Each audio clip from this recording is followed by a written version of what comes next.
यहाँ पर कोई नहीं इनके घर पर, और जब आप यहाँ पर पहुंचे तो उनके पिता भी थे और माँ भी थी। देखिए ये आपके सामने है ये सारा, कि मेरे को यहाँ तक लाने के बाद इन्होंने बोला कि वहाँ घर पे कोई नहीं, और वो मिलना नहीं चाहते, और आपके सामने सभी घर परिवार वाले बोल रहे हैं हम मिलने के लिए आए, और यहाँ पे थे सब 15 दिन से यही है, कहीं कोई नहीं गया।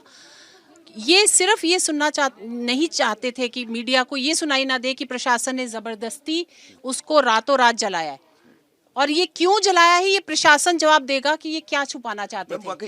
यही सवाल लगातार उठ भी रहा था कि क्या ये जो अंतिम संस्कार किया गया है वो जबरन सरकार की तरफ से या फिर शासन प्रशासन के दबाव में किया गया है। जैसा कि इन्होंने बताया कि दबाव था और ये कहा गया कि आप अभी रात में आपको अंतिम संस्कार करना पड़ेगा। ये ही तो दबाव के अंदर था, और वो क्या छुपाना चाहते थे वो भी पता लगाना है। इस केस में कुछ ऐसी चीजें हैं जो ये छुपाना चाहता है प्रशासन, उसका पता लगाना है। और प्रशासन से मैं कहूंगी भी, और मैं लिख के भी जाऊंगी, और मैं सीएम को भी लिखूंगी कि ये मेरे को गुमराह करने की कोशिश क्यों की गई। मैं 3 घंटे से पिछले आप देख रहे हैं मैं यहाँ से वहाँ जा रही हूँ, और उसके बाद यहाँ लाने तक इन्होंने कह दिया था कि यहाँ कोई नहीं मिलेगा। वो मैंने जबरदस्ती किया कि मैं जाऊंगी और मिलूंगी, और एक उस महिला ने जो बोला कि हाँ माँ मिलेगी वहाँ पर। मुझे लगता है अगर वो महिला नहीं कहती तो ये मुझे आधे रास्ते से वापस। मैम आपको बीच में मैं आपको फॉलो भी कर रहा था, कई स्पॉट पे आपको रोका गया, किन किन स्पॉट पे रोका गया, क्या बताया गया स्पॉट को लेकर? बहुत ही दुखदाई है, मुझे बात भी नहीं की जाती कि दिन दहाड़े जहाँ से उसको उठाया गया, जहाँ उसको रेप किया गया, और जहाँ उसको दूसरा आदमी रेप कर रहा था, 3 जगह पे इन्होंने दिखाया। और आप देख रहे थे जगह बिल्कुल आम रास्ता था चलने वाला, कैसे इतना अनसेफ हो गया। दिन में ये घटना हुई।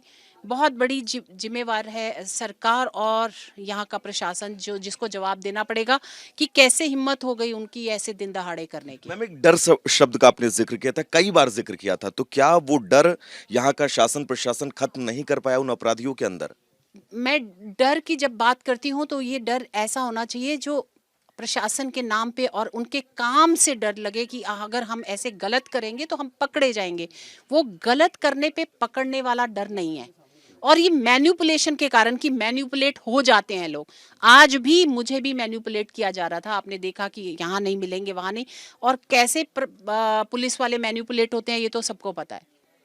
तो ये थी महिला आयोग की अध्यक्ष रेखा शर्मा, जिन्होंने ये साफ तौर पर कहा कि जब वो यहाँ पर यहाँ पीड़ित परिवार से मिलने के लिए आ रही थी तो उन्हें कई तरह से गुमराह करने की कोशिश भी की गई, रास्ते में कई जगह पर रोका गया, और ये तक कहा गया कि जो घर वाले हैं पीड़िता के वो शायद यहाँ पर मौजूद नहीं है। लेकिन उसके बाद जब वो यहाँ पर पहुंची तो उनके पिता और माता दोनों लोग यहाँ पर मौजूद थे। सबसे बड़ा सवाल यही है कि जो क्या जिस तरह से कहा जा रहा था कि यहाँ पर उनके जो अंतिम संस्कार किया गया है वो अंतिम संस्कार जबरदस्ती किया गया है, दबाव में किया गया है। जैसा कि पीड़िता के पिता ने भी इस बात का जिक्र किया कि यहाँ पर शासन प्रशासन लगातार दबाव बना रहा था, और दबाव बनाने के साथ अंतिम संस्कार को लेकर भी फोर्स कर रहा था, जिसके चलते रात में ही अंतिम संस्कार किया गया।